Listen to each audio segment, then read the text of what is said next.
सभी को जय श्री राम, राधे राधे। मैं ईशा पुत्री स्वर्गीय सुषमा अरोड़ा जी के हरिद्वार उत्तराखंड से आप सब लोग मेरी वीडियोस देख रहे हैं। मेरा क्या समय जिंदगी का सच, इसके लिए धन्यवाद। और आज आप सबको हनुमान जयंती की दिल से शुभकामनाएं। भगवान बाबा आप सब पे कृपा करे, लेकिन जो बुरे लोग हैं उन पे कैसे कृपा करेंगे? ये तो कलयुग के दाता हैं, इंसाफ अच्छी तरह करते हैं हनुमान जी, बालाजी भी, सबका हिसाब होगा।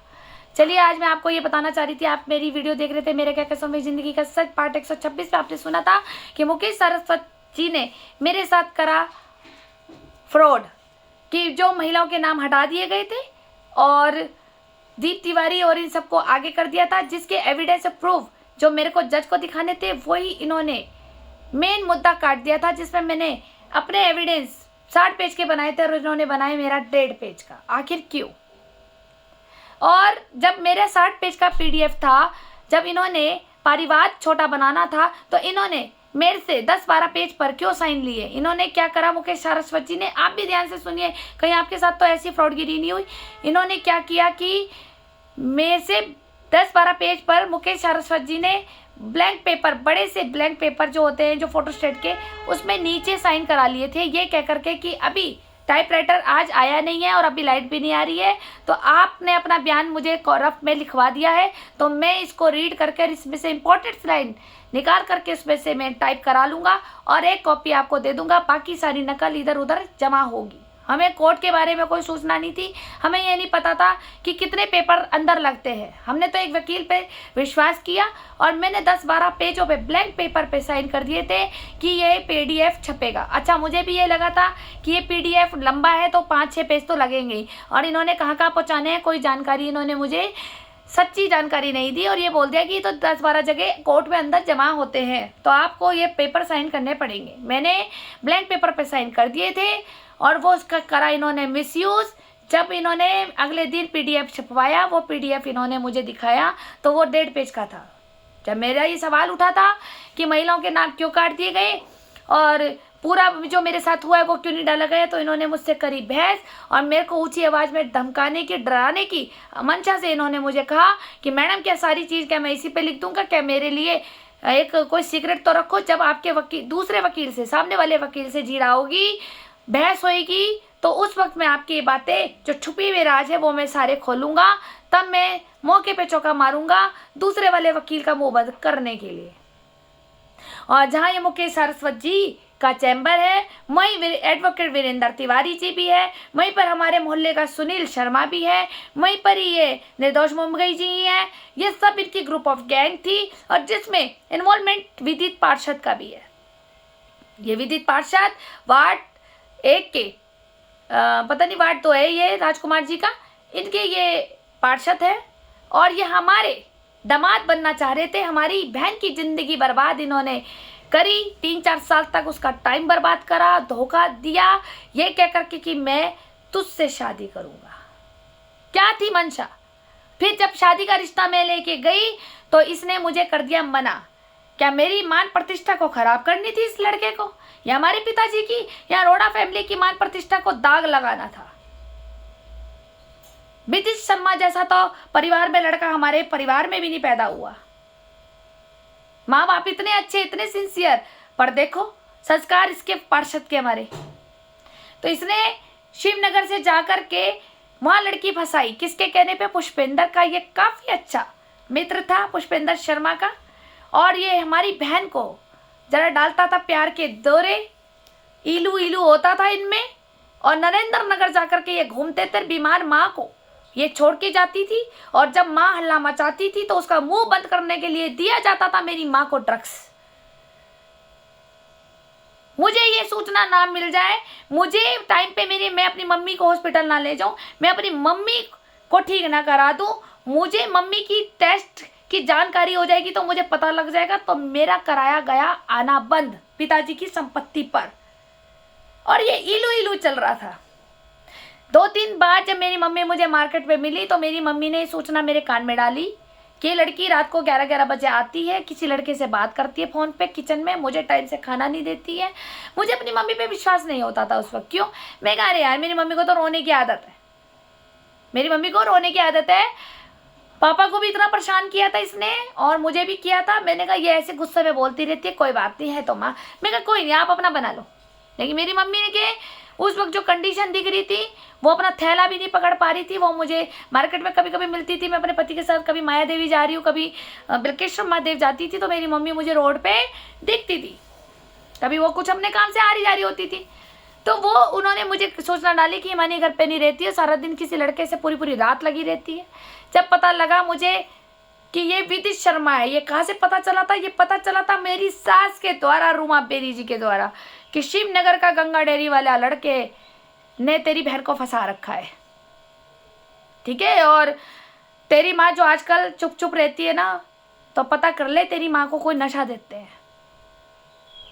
मेरी माँ का वहाँ मेरा जाने ही नहीं थे, आने ही नहीं देते थे। जब मैं वहाँ एंट्री करूँ तो बहन लड़ती थी, बहन गालियाँ देती थी, क्योंकि ग्रुप ऑफ गैंग था ना हिमानी का। हिमानी, पुष्पी का परिवार, छाया का पूरा परिवार, सत्यम का पूरा परिवार और धीरज का पूरा परिवार, हमारे पार्षद, हमारे वार्ड 8 के पार्षद, पूर्व पार्षद भी और न्यू पार्षद भी, है ना, सब इन्वॉल्वमेंट थे। सिर्फ क्या था, एक मकसद, दोनों बेटियों को खूब लड़ाओ, हिंग लगी न फिटकरी रंग भी चोखा है। तमाशा हम भी देखेंगे, तुम्हारे सारे तमाशे में चुपचाप देखती थी, लेकिन मैं ना गंदगी में हाथ नहीं डालती। मैं तुम्हारे जैसे लोगों के मुंह नहीं लगती, मैं ईश्वर पे छोड़ देती हूँ, क्योंकि जो सजा ईश्वर तुम्हें देगा ना, मैं कुछ भी नहीं दे पाऊंगी, मैं कुछ नहीं दे पाऊंगी। मैंने क्या देनी? तुम्हारा तो नाश और विनाश हनुमान जी बालाजी करेंगे। आज वैसे भी हनुमान जी का बर्थडे है। मैंने अपनी माँ के साथ बुरा किया, बहन के साथ बुरा किया है, तो मैं भरूंगी, तुम्हें क्या दिक्कत है? लेकिन तुम हमारे क्यों बाप बनते हो, हमारे मकान को हड़पने के लिए भूमाफिया लोगो। जितना टाइम तुम ये लगाते हो ना दूसरे की संपत्तियों पे नजर टिका के, स्टक रहते हो एक जगह पे, कब मिलेगी कब मिलेगी कब मिलेगी, इतने में तो तुम अपनी मेहनत करके अपना मकान खड़ा कर लेते। मुझे नींबू घेर में से कोई एक लड़का बता दे जो अपने बलबूते पे अकेले स्टैंड हुआ हो और अपने माता पिता को एक कोठी बना के दी हो, कोई गाड़ी दी हो, गिफ्ट दिया हो, कोई अच्छा सा काम करके दिखाया हो। कोई है ऐसा नींबू घेर में? सब देखो अपने पिता की संपत्ति पे टुकड़ों पे पल रहे, एक एक कमरे में मर रहे हैं, वहाँ एक एक कमरे में घुसे पड़े हैं। कोई प्रोग्रेस ही नहीं हुई इनकी, कहाँ से होगी? जब दूसरे की बहू बेटियों की इज्जत के साथ खेलोगे, दूसरे की बहू बेटियों को बदनाम करोगे, दूसरे की माँ बेटियों को मारोगे, उनसे पैसा छीनोगे, उनके पिता की संपत्ति हड़पने के लिए तुम उनको टॉर्चर करते हो और वो बेटियां घर से भाग जाती हैं। कितनी लड़कियों को तुमने परेशान किया है, मैं नाम नहीं बोलना चाहती, मोहल्ले की बहुत लड़कियों को तुमने परेशान किया है। मैं उन बेटियों की, उन बहनों की मर्यादा बनाने के चक्कर में चुप हूँ, वरना मैं सबूत तो सारे दे सकती हूँ तुमने किन किन लड़कियों को टॉर्चर किया है। और आजकल तो नया एक रोजगार खुल गया, लोग कहते हैं बेरोजगार है, नया रोजगार कि बीवियों को दे दो स्कूल में, हॉस्पिटलों में रिसेप्शन की, कई ऐसी छोटी मोटी नौकरियां दे दो 5-10 हज़ार रुपए की, और पतियों को कहा जाता है तुमने हमारा काम करना है, ये ले गाड़ी की चाबी और लड़की छोड़ के आनी है होटलों में। उसे बना देते हैं दल्ला। आजकल लड़के कर रहे हैं दल्लागिरी, दे व्यापारियों का काम, और बीवियां कर रही हैं छोटे मोटे काम, 10-10, 15-15 हज़ार रुपए में बैठी है, कोई हॉस्पिटल के रिसेप्शन में बैठी है, कोई कहीं बैठी है, चल रहा है ये काम। इसी तक ही रह जाओगे तुम लोग, कभी कामयाब नहीं होंगे। जब तुम दूसरे का घर उजाड़ोगे तो तुम्हारा घर कौन बनाएगा? अपना बनाने में दिमाग लगाओगे तो फिर तुम भी कामयाब हो जाओगे, जैसे मैं आज कामयाब हूँ। जैसे तुम दल्लागिरी करके खाते हो तो तुम लोग भी सोचते हो ईशा भी दल्लागिरी करके खाती होगी, इसका पति भी दल्लागिरी करके खाते होंगे।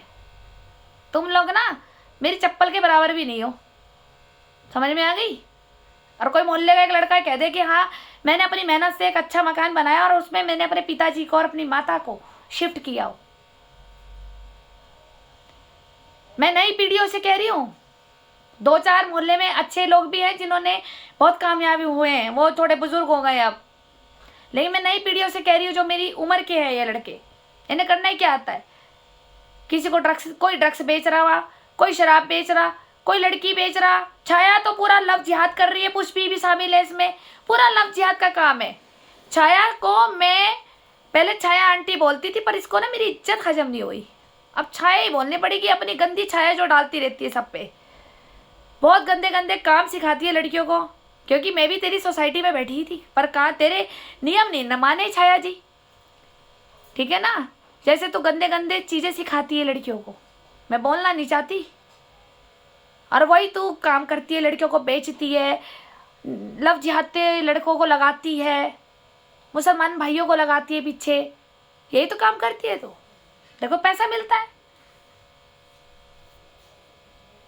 तुमने तो अपने घर की भी एक लड़की फंसा रखी है, अब हमारी ही लड़की पे दौरे डाल दिए ये कह करके कि तेरी बहन खराब है। ना ना ना ना, बहन खराब नहीं थी, कि बहन खराब नहीं होने देगी इसको। हमारी बहन को भी जरा समझ नहीं आई ना। कोई बात नहीं, कर्मा तो सबको भोगना है, हमने करा तो हम भरेंगे, और तूने किया तो अपना विनाश के लिए तैयार रहना सब। अब मैं आपको बता रही थी मेन मुद्दे की बात कि मुकेश सारस्वत एडवोकेट रोशनाबाद हरिद्वार के जो हैं, इन्होंने क्या करा, ब्लैंक पेपर्स पे ले लिए थे साइन। अब वो साइन कहाँ यूज हुए, कहाँ मिस यूज हुए, चलिए ध्यान से सुनिए। हो सकता है कि आपके लिए भी इंपॉर्टेंट जानकारी हो सकता है कि वो साइन किए पेपर कहीं आपके हाथ भी लगे हो सकता है कि आपके साथ भी कोई गद्दारी आपके किसी वकील ने करने की साजिश करी हो। चलिए मैं बताती हूँ। अब उस ब्लैंक पेपर पे इन्होंने मेरी अनुपस्थिति में क्या क्या छपवाया, जो पेपर मुझे नहीं पढ़ाए गए। मेरे को तो 1.5 पेज का दीप तिवारी वाला और राजकुमार वाला PDF दे दिया था, जिसकी जो मेरे पास PDF था वो मैंने बयान दिए, जबकि मैंने 60 पेज का बयान अपना बना के दिया था मुकेश सारस्वत जी को। उसके बाद क्या हुआ, इन्होंने मिसयूज कैसे करा, इन्होंने मेरी अनुपस्थिति में मैं छपवाया कि मैं ईशा बेरी, मैं अपनी मानसिक स्थिति के कारण बीमार रहती हूँ, मेरी मानसिक स्थिति असंतुलन है, जिसके कारण मैं होश अवोश में आस पड़ोस के लोगों से लड़ जाती हूँ, बिना कारण विवाद करती हूँ, बिना कारण ही मैं किसी का अपमान कर देती हूँ, और जिसके कारण मैं गुस्से में खुद ही अपने आप को सही साबित करने के लिए मैं चौकिया चली जाती हूँ, दूसरी पार्टी को ही गुनहगार बता करके, है ना। और उसके बाद अगर मैं ये चौकियों में आऊँ तो मेरा मुकदमा दर्ज ना किया जाए, क्योंकि उस वक्त मुझे होश नहीं होता, मेरी मानसिक स्थिति ठीक नहीं है। अब इन्होंने ये क्यों बनाया, क्योंकि इनके पास मेरा पागल का सर्टिफिकेट भी है, ठीक है, मेरा पागल का सर्टिफिकेट भी है। जिस डॉक्टर से इन्होंने बनवाया था उस डॉक्टर की ये सूचना मुझे मिली थी कि उसका मर्डर हो गया है। अभी कुछ दिनों में आपने सुना होगा कि एक डॉक्टर का मर्डर हुआ था। अब किसी डॉक्टर से जब बनवाया, उस डॉक्टर को जब असलियत पता लगी तो उसने भी सोचा होगा कि मैं सच बता दूं ईशा जी को जाके, तो इन्होंने उस डॉक्टर को भी मार दिया, डॉक्टर के हाथों से ही।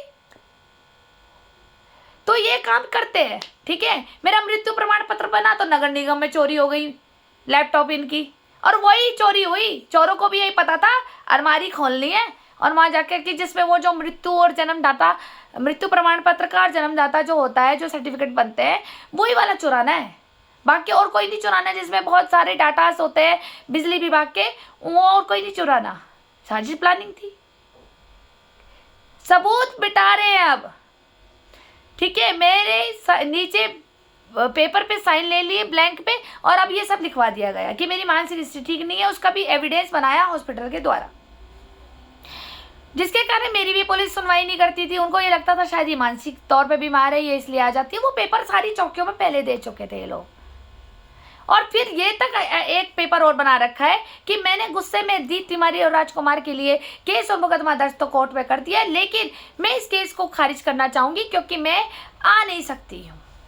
मैं झूठे मुकदमे आए दिन कर देती हूँ, इसी कारण मुझे इसने शुरू में मुकेश सारस्वत जी ने गलत डेट दी थी। आप मेरी पार्ट 126 में सुनना, डेट थी 29 नवंबर पर दी गई 18, जिससे कि मैं उस दिन प्रेजेंट नहीं होंगी। मान लो मैं 18 तारीख को, मैं इन्हें बोला 18 तारीख को डेट है और मैं 18 को चली जाती, फिर ये कह देता वकील जज साहब उठ गए हैं, आज तुम्हारी नेक्स्ट डेट लग गई है। और वो 29 नवंबर जो मेन डेट थी, उसी मेरी अनुपस्थिति होने के कारण ये केस रद्द किया जाता, और वही पर्चा फिर ये लगा देते कि मैडम वो खुद नहीं आ रही है डर के मारे, उसने गुस्से में केस करा है, उसने खुद ये कबूल किया हुआ है कि मेरी मानसिक स्थिति ठीक नहीं है, जिसके कारण मैं अपना असंतुलन के कारण, मानसिक असंतुलन के कारण मैं जोश और होश में गुस्से में आकर के पड़ोसियों से लड़ती हूँ और मैं झूठे मुकदमे दर्ज कराती हूँ। जो मैंने ये कोर्ट में भी दर्ज कराया है, इसको मैं रद्द कराना चाहती हूँ और मैं इसको खारिज करना चाहती हूँ।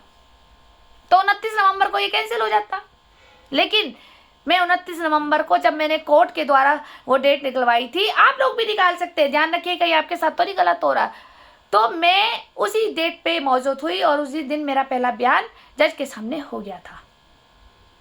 और जब मैंने बयान भी दिया, मैंने 2-3 बार बयान दिया मेरे इस आरोप केस में। ये आरोप केस था, आरोप केस में इन्होंने 4 साल लगा दिए।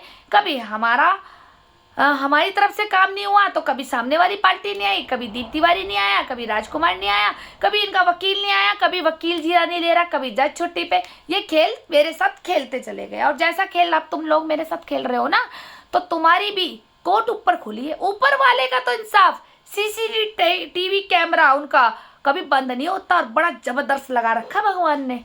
एक बार तो तुम लोग चुक जाओगे न्याय लिखते हुए, लेकिन ईश्वर नहीं चुकता। उनकी CCTV कैमरे से नहीं बच पाओगे तुम लोग, जो तुमने मेरे साथ गेम खेला है। फिर वो एक पर्चा ये कोर्ट के लिए तैयार हो गया कि मैं कभी भी किसी भी वक्त खारिज करा देंगे। अब खारिज कैसे कराए, क्योंकि मैंने तो मुकेश सारस्वत वकील चेंज कर लिया था।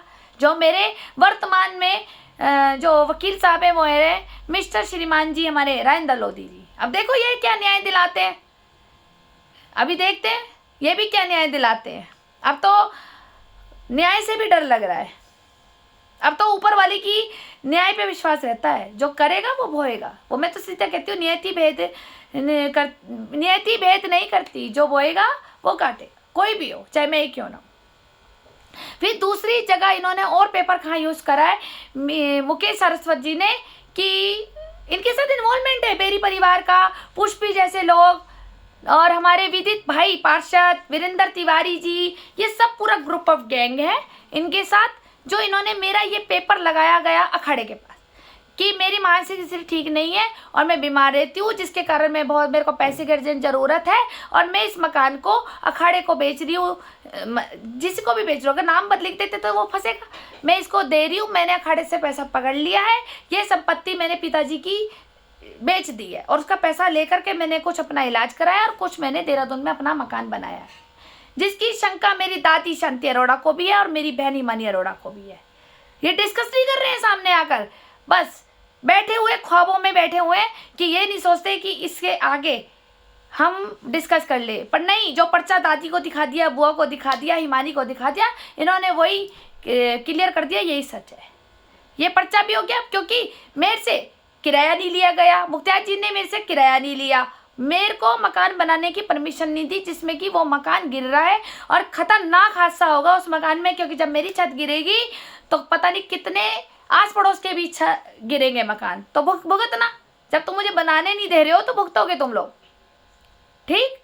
तीसरा क्या हुआ कि मेरी बहन के लिए भी, मेरी बहन को बर्बाद करने की साजिश और मंशा में इन्होंने क्या लिखवा दिया, उसी मेरे जो साइन हुए थे उसके ऊपर, कि मैंने अपनी बहन को अपने पिता की संपत्ति से, अपने पिता के नाम से वंचित कर दिया है, क्योंकि ये गलत गतिविधियों में गलत है और जिसके कारण इसकी छानबीन करी जाए, जिसमें मैंने अभी कोई छानबीन हिमानी को नहीं कराई है। मैंने पुलिस डिपार्टमेंट को रिटर्न में नहीं दी अभी तक छानबीन के लिए, क्योंकि मेरे पास एविडेंस हिमानी के आ चुके हैं कि ये किस किस कार्यों में थी। लेकिन मैंने अपनी घर की बच्ची समझ के, अपनी बच्ची समझ के, अपनी मर्यादा समझ के, अपने पापा की मान सम्मान और प्रतिष्ठा समझ के मैंने ये पर्दा उठाया ही नहीं था। मैं चुप थी, तमाशा देख रही थी। और ये मुझे इतनी गंदी गंदी गालियाँ देती थी, बांझ, कुल्टा, मनूस, यहाँ ना आया कर, लालची, सब कुछ ये मुझे देती थी। मैं चुप रहती थी। मुझे पता था पुष्पी की चाल, जो पुष्पी से देह व्यापारी और उसमें इसकी दलाली करके खाना चाहता था, और इसको इतना टॉर्चर करा इस पुष्पी ने कि ये सारे राज ये जानता है। मेरी बहन कहाँ है ये अभी भी बता देगा, लेकिन इसने उसको इतना माइंड गेम खेला है कि वो पेपर वो इन्होंने दिखाई हिमानी को। कैसे पहुंचे? क्योंकि विदित शर्मा मुकेश सारस्वत से लेके आया, राहुल बेरी जी का भी चुट जाए, रूमा बेरी जी का भी चुट जाए, मिलके तो चलता है देह व्यापार। किसी को लुगाई चाहिए, किसी को लड़की चाहिए, किसी को ड्रग्स का नशा चाहिए, ठीक है। और वह एक और वो खन्ना, जगदीप खन्ना, वो देता है सेक्स को उत्तेजना करने की मेडिसिन आयुर्वेद की, काम उसका भी अच्छा चल रहा है इनके ग्रुप में। तो ये सब पूरा ग्रुप ऑफ गैंग बना हुआ है। बचाएं अपने घर की बेटियां उस मोहल्ले से। वो मोहल्ला इतना गंदा हो चुका है ना, मुझसे ज़्यादा कोई नहीं जानता। मैं उस दलदल से निकल के आई हूँ। बस इन्हें आग इसलिए है कि मैं इनके दलदल में इनकी जैसी नहीं बनी, इसलिए कीचड़ उछाला जा रहा है। अरे जो असली में है ऐसी वहाँ महिलाएं, उनके लिए तो अखबार नहीं छपते पुष्पी भाई जी से, उनके लिए तो कोई साइन एग्रीमेंट नहीं होते कि भैया मोहल्ले से निकाल लो, ये देह व्यापारी है। असली में जो है, जो इसके ग्रुप ऑफ गैंग है, छाया का परिवार और ये सब जिनसे ही गुंडागर्दी कराता है लड़कों को आगे करके लड़ने के लिए, भोला। और अब तो जान से मारने की धमकी तक दी थी इन्होंने। अज्जू जेल काट के आया है, अज्जू ने तो 2-3 मर्डर करे हैं, कहीं तुम्हारे भी हो जाए। भोले ने इतना टॉर्चर करा, पैसे की डिमांडें करता था, ठीक है। धीरज ने भी बदतमीजी करी, सत्यम भी बदतमीजी करता है। ये तो ग्रुप ऑफ गैंग है ये पुष्पी का।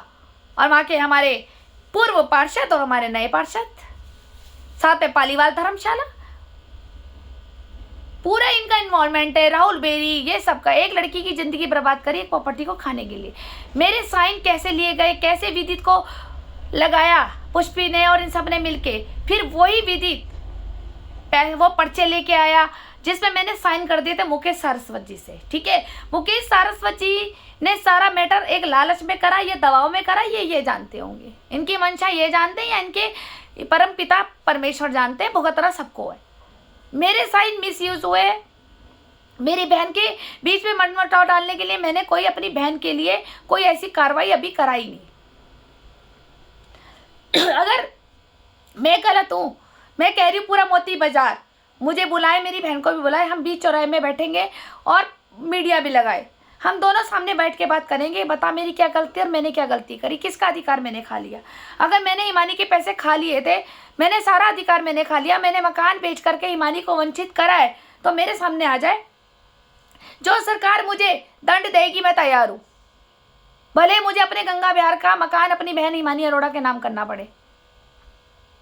करे ना, मुझे साबित करे ना कि मैंने गलत करा है। उससे मिलने ही नहीं दे रहे हैं, उसको ऐसा मैनिपुलेट कर दिया है।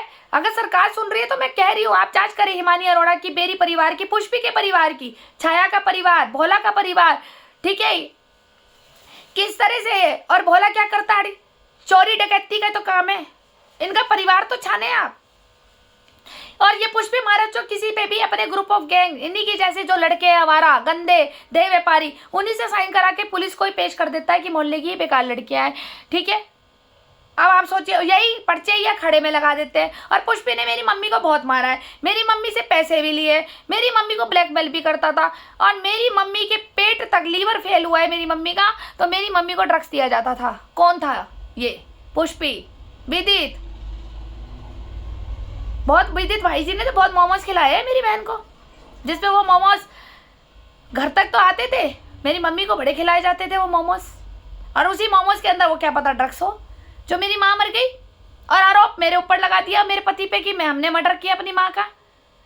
क्यों नहीं करी उस वक्त जांच मिस्टर मोहन सिंह भंडारी जी ने, जो हड़की पौड़ी पे थाना इंचार्ज थे? तब करते ना, मेरी माँ को लेके जाते, पोस्टमार्टम करते, सारी कहानी पता थी, सारी मिली भगत थी इनकी कि माँ को कैसे मारा जाए। कहीं ऐसा ना हो कि माँ 90 साल तक जी ले तो फिर प्रॉपर्टी कैसे हाथ लगेगी। बहन को देह व्यापारी में डाल देंगे, ईशा को तो डाल ही दिया बेरियों के कंजरों के खानदान में, जो मैं एक एक तिल तिल मैंने समय कैसे काटा है एक रूमा बेरी के कोठे में, जहाँ जिस्मों की नुमाइश होती है। कोई कानून, कोई सरकार मेरी मदद नहीं कर रहा है। कोठा अच्छा चल रहा है ना गंगा विहार में, होटल है यहाँ पे, तो देह व्यापारी औरत रूमा बेरी तो लड़कियां तो देगी ना, अच्छा खासा कोठा चलता है यहाँ पर। जिसको भी नाचना हो इसके कोठे में आके नाच ले। तो इन लोगों ने मेरे इस तरह से साइन मिसयूज करे जिसमें इनका इन्वॉल्वमेंट है। पुष्पी का मैंने बताते हैं, पुष्पी का परिवार, भोला का परिवार, धीरज का परिवार, सत्यम का परिवार, विदित पार्षद का परिवार। अब इसकी मम्मी पापा को तो शायद हो सकता है कि ना जानकारी हो, लेकिन इसने ये काम किया है विदित ने, क्योंकि ये पुष्पी ने ही ये लड़का लगाया था और ये वहां पे बाहर खड़ा होता था, वहां पे उसको लाइनबाजी करना, उसको अपने प्यार में फंसाया, ऐसा फंसाया कि वो लड़की अपनी बीमार माँ को छोड़ करके नरेंद्र नगर घूमती थी।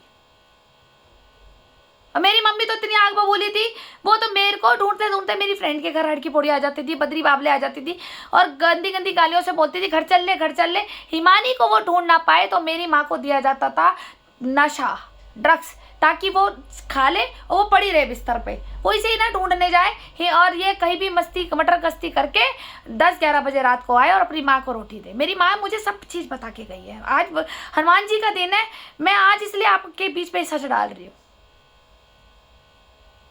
तो इन लोगों ने इतनी बड़ी गेमिंग खेली और मेरे साइन का करा मिसयूज। आपको मैंने पॉइंट टू पॉइंट अब बता देती हूँ कैसे कैसे मिसयूज करा। पहले तो इन्होंने कर दिया कि मेरी दिमागी हालत ठीक नहीं है, मैं कभी कभी गुस्से में मानसिक असंतुलन के कारण अपना आपा छोड़ देती हूँ, तो मैं आए दिन दंगे फसाद और गाली गलौज और पड़ोसियों से झगड़ा करती हूँ, और फिर मैं गुस्से में ही अपने आप को सही साबित बताने के लिए कोतवाली चली जाती हूँ इनके खिलाफ रिपोर्ट कराने के कारण, जिसके कारण पुलिस मेरी सुनवाई नहीं करती। ये हुआ। दूसरा, मैंने अपने पिताजी की संपत्ति बेच दी है क्योंकि मुझे अपनी लूपस बीमारी के कारण मुझे कुछ पैसों की ज़रूरत थी, वो मैंने ली और मैंने और कुछ पैसों से अपने देहरादून में मकान बनाया, जबकि वो मकान मेरे हस्बैंड की मेहनत कमाई का है दोनों का। ठीक है भैया, मेरे हस्बैंड मेहनत करते हैं, दिन रात मेहनत करते हैं, तो वही तरह कोई दूसरे की बहू बेटियों पे नज़र मारता है या दूसरे के खिचड़ी पे नज़र मार रहा कि वो कितना घी खा रहा है। वो जितनी मेहनत करता है ना, तुम 1 मिनट की भी नहीं कर सकते। ठीक है, और बाकी देखो, ये तो किस्मत है, ये तो भगवान ने कह रखा है। लक्ष्मी तो जिसके भाग्य में, जिसकी पत्नी के भाग्य में जितनी होगी उतनी तो वो मिलेगी। तो मेरे आते ही अगर हम दोनों के भाग खुल गए तो कोई इसमें कोई ऐसा नहीं कि हम तुम्हारी तरह गद्दारी करके कमा रहे हैं। तीसरा, मैंने कोई संपत्ति नहीं बेची है, दुनिया सुन ले, मैंने कोई संपत्ति नहीं बेची है, कोई मैंने एग्रीमेंट नहीं करा है, मुझसे अखाड़े में किराया नहीं लिया जाता, मैं कभी अखाड़े नहीं गई हूँ, मैं 2016 से अखाड़े नहीं गई हूँ, मेरी मम्मी के जाने के बाद मुझसे किराया नहीं लिया गया, ना मकान को बनाने की मेंटेनेंस दी है, वो मेंटेनेंस करने नहीं देते हैं मुझे।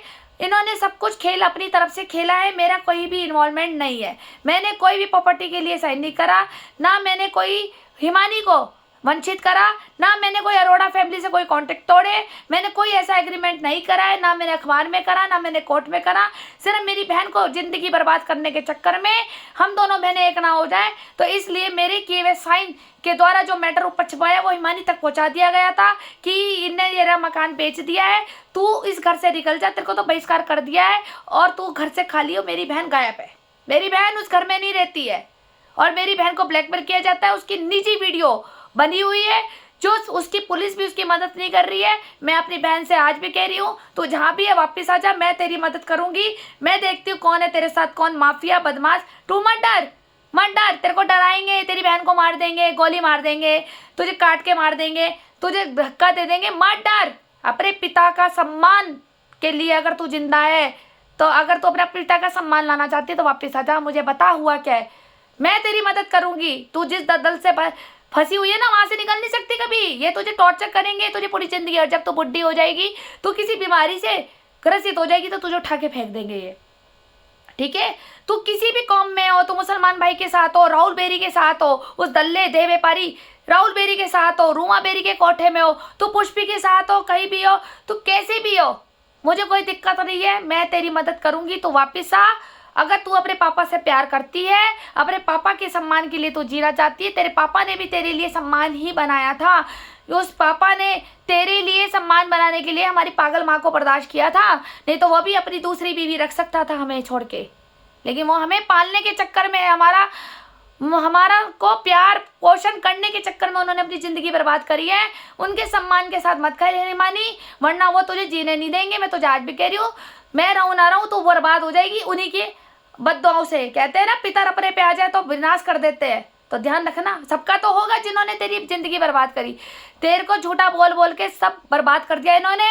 तो मैं इसके आके बात करती ना कि हुआ क्या है, नहीं, तेरी जिंदगी बर्बाद करी है इन्होंने, खेल खेला है, हम दोनों बहनें एक ना हो जाए, और ये तीसरे बिल्ली पुष्पी जैसे मकान खा ले, क्योंकि पुष्पी के बाप की नज़र तो पहले से थी हमारे मकान पे, फिर पुष्पी की हुई, फिर अरविंद बेरी जी की हुई, फिर तरुण बेरी जी की हुई, फिर राहुल बेरी जी की हुई, पालीवाल जी की हुई, इन सबकी तो नज़र पहले से थी। और एक हमारे जो पूर्व पार्षद है, इनका एक रिश्तेदार है जिसके सबूत है मेरे पास, हमारी सास से चक्कर रहा है इनका।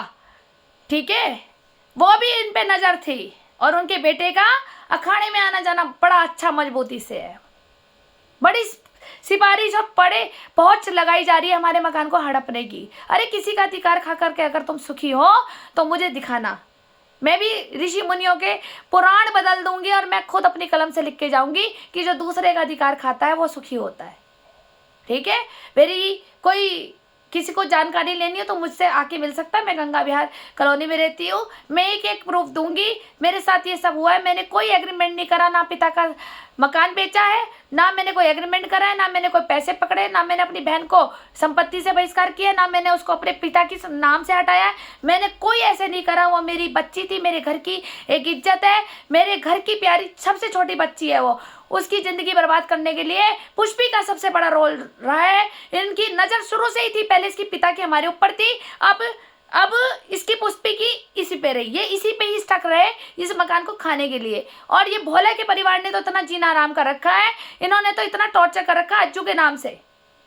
देह व्यापारी लोग हैं, ये शराब माफिया भी लोग हैं और सारे काम ये करते हैं। बहन इनके घर ही बैठती थी, पूरा राज ये जानते हैं और ये कहते हैं कि बहन नौकरी करती है। तो मैं ये कहना चाहूँगी सरकार से कि मेरे सामने ये बात रखी जाए कि ये कहाँ नौकरी करती है और ये छुपी भी क्यों है। मेरे पिताजी की संपत्ति मैंने कोई क्रय विक्रय नहीं करी, मैंने 1 रुपया भी नहीं पकड़ा। ये सिर्फ जो काम हुआ है मुकेश सारस्वत जी के द्वारा हुआ है और विदित पार्षद और पुष्पी के द्वारा हुआ है ये काम। जो साइन इधर उधर चले गए हैं, जिसका पूरा इन्वॉल्वमेंट हमारे जेठ राहुल बेरी, रूमा बेरी और एक बाबा भी हैं जो राहुल बेरी जी के मित्र हैं, जो दिखते नहीं है। आप लोगों ने बॉबी देओल की फिल्म देखी होगी, आश्रम। नाम तो संत है, बने रहेंगे संत, लेकिन अंदर कैसे कैसे कारनामे करते हैं, क्योंकि वो राहुल बेरी जी के काफी खास मित्र है। ठीक है। और मेरी सासू माँ की जरा देह व्यापारी इन्वॉल्वमेंट है, काम तो मिलके होता है ना ग्रुप पे।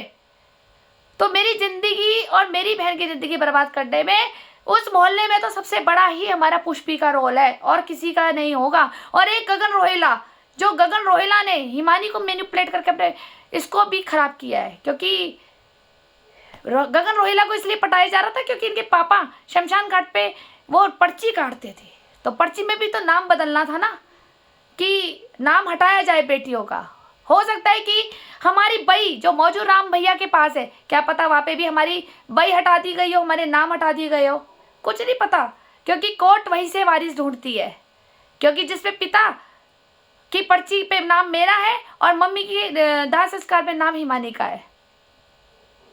चलिए, अब अगर कोई शंका रह गई हो तो बताना। मैंने कोई संपत्ति पिता की नहीं बेची है, ना मैंने अपनी हिमानी का कोई हक खाया है।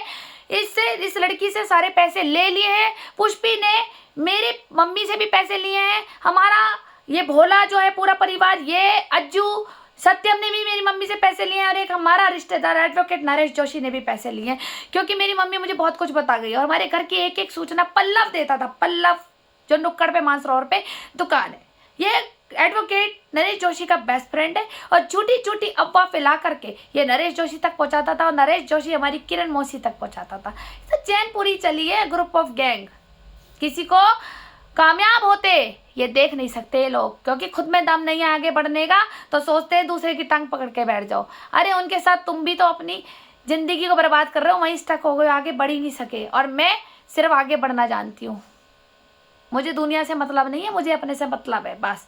मैं किसी का अधिकार नहीं खाती ना देखती हूँ। अपने में दम कितना है उतना कमाऊंगी, ईमानदारी से कमाऊंगी और उतना ही खाऊंगी। मैं सीधा अपना रास्ता पकड़ती हूँ अपनी मंजिल तक, और उस मंजिल में जो तुम रोड़े डाल रहे हो ना, तुम कभी कामयाब नहीं होंगे। तुम वहीं के वहीं 2 टके के लोग हो रहोगे। ठीक है। मैंने अपने आप को कामयाब किया और मैं आज आगे बढ़ भी गई। तुम्हारे और मेरे बीच में बहुत अंतर है अब। ठीक है। और ईश्वर सब देख रहा है तुम लोगों के साथ। तुम्हारी जिंदगी की बर्बादी शुरू होने वाली है। कहते हैं ना, ऊपर वाली की लाठी दर्द बहुत देती है पर आवाज़ नहीं देती। आह जब तुम्हारी निकलेगी तो दुनिया सुनेगी। धन्यवाद।